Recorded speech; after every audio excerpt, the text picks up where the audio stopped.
Mamdani surging into the lead in the Democratic primary, but no candidate achieved more than 50% of the vote. Let's take a look at the latest numbers. Zohran Mamdani has about 43% of the vote. Andrew Cuomo has just over 36%. We have team coverage. Tony Aiello has more on Cuomo's speech tonight. Marcia Kramer has analysis, but we want to begin with Bauman live in Long Island City at Mamdani headquarters. Allie. Well, Dick and Jessica, the vibes are good here. That's what one staffer told me shortly after Andrew Cuomo called Zohran Mamdani to congratulate him. And it certainly feels like a party up here on this rooftop. But missing right now is the man of the hour. When I asked where the assembly member is, one of his staffers told me he's writing the speech of his lifetime. Celebrations are here for the success of Queens. Race relatively unknown, but climbed his way up with a savvy social media strategy and progressive platform. The campaign told me tonight as soon as the votes started coming in, they felt they were overperforming, especially in parts of Queens like Flushing and Corona, where they credit in part outreach to South Asian and Muslim communities. Critics say Mamdani is too inexperienced, too idealistic, but supporters say New York City is ready for its first Democratic Socialist mayor. People understand my concerns about affordability are real. His plans about dealing with affordability issues in this city are real as well, and I should give him a chance. And I think that this is what those numbers mean right now. I'm feeling exhilarated, as I have felt throughout this entire campaign. He was able to spawn a movement of the younger generation with new ideas, fresh energy, and I think that's exactly what we need at this moment in time. And we saw Attorney General Letitia James walk in a short time ago. She had endorsed him along with Bernie Sanders, AOC. Now, as for where the man of the hour himself is, Zohran Mamdani, we are all waiting here with bated breath for when he will speak. We're live in Long Island City, Queens. Allie Bauman, CBS News, New York. Allie, thank you. Andrew Cuomo addressed his supporters in the West Village just a short time ago. Tony Aiello continues our coverage at Cuomo headquarters. Tony. Dick and Jessica, there was an air of nervousness in this room all night long, which fully bloomed into disbelief as the numbers started to roll in. Andrew Cuomo underperformed significantly in Brooklyn, Queens, and Manhattan. Mamdani posting numbers that few in this room anticipated. Here's some of what the former governor had to say about 45 minutes ago. Tonight was not our night. Tonight was Assemblyman Mamdani's night, and he put together a great campaign, and he touched young people and inspired them and moved them and got them to come out and vote. And he really ran a highly impactful campaign. So the challenges we face are real, and they deserve real consideration. And I want to give some thought about the best way to help address them, the best way to help the party, but most of all, the best way to help the city. And that's what we'll be thinking about as we go forward.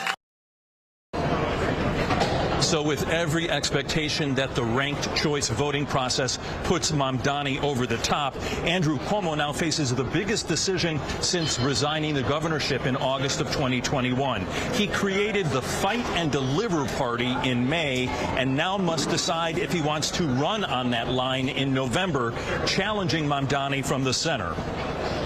And he portrayed Mamdani as dangerously ill-prepared during the campaign, dangerously ill-prepared to run the biggest and most complex city in the country, but he's also a lifelong Democrat. As I said, a big decision. Live in the West Village, Tony Aiello, CBS News, New York. All right, Tony, thank you. A lot of people waiting to see what Cuomo will do. Thanks. Brad Lander's bid to be mayor is over tonight. He expressed optimism for the future of New York City. Together, we are sending Andrew Cuomo back to the suburbs. With our help, Zohran Mamdani will be the Democratic nominee for the mayor of the city of New York. And we are on a path to win a city that all New Yorkers can afford and where everyone belongs. Now, Lander finished in third place with just over 11% of the vote. We're joined now by political reporter Marcia Kramer. Marcia, the former governor really looked at this as his chance to reintroduce himself to politics. He led the race for months. What happened? I think that two things. The Rose Garden strategy failed miserably. And secondly, Zohran Mamdani ran an incredible campaign. Yeah. Number one, he had an army of volunteers that blanketed the city with posters and palm cards, and they talked to voters. But in addition to that, he was an expert at social media, and he was relatable. He's the guy that when the polar bears decided to jump into the river every year on January 1st, he jumped in with a suit on. Full suit, yeah. A full suit. He walked the entire length of Manhattan just the other day to prove that he can walk the walk as well as talk the talk. Oh, yeah. So it was a smart campaign. But the issues, I mean, you had two candidates, Cuomo, Mamdani, about as far opposites as you can get on the issues. Where do we go from here, and which were the winning ones? Well, I think that the issue for the people was that he was relatable. He was somebody that they could talk to. When you saw him campaigning, he was happy, he was smiling, and I think that they related to that, and he was a person who actually cared. But also, remember this, he thought out of the box. He proposed things that people had never proposed before, like having the city run supermarkets, have free bus service, have a rent freeze. People related to some of the things that he proposed. What does this mean for the general election? I have to imagine that things are pretty lighthearted at Gracie Mansion tonight, right? I think probably the mayor's having an extra cocktail. I don't blame him. The mayor has said repeatedly over the last several weeks that he would like to run against Mamdani. Yeah. And I think that the other thing that's going to help the general election is, A, if Andrew Cuomo decides not to run on the independent line, and that will also help Democratic money pour into Eric Adams' campaign and help him run the campaign. But I want to say one other thing. Do not underestimate the power of incumbency. Yeah. Eric Adams still can announce all kinds of programs from place to place. You know, he told me just a few weeks ago, he said, Marcia, remember this, you're going to see twists and turns in this election that nobody could predict. And it turns out he was right. We just saw one, maybe the biggest for now. All right, Marcia Kramer, thank you so much. And stay with CBS News New York for all of your election coverage. You can find results on our website, cbsnewyork.com. Here are some of the other winners in today's New York City primary races.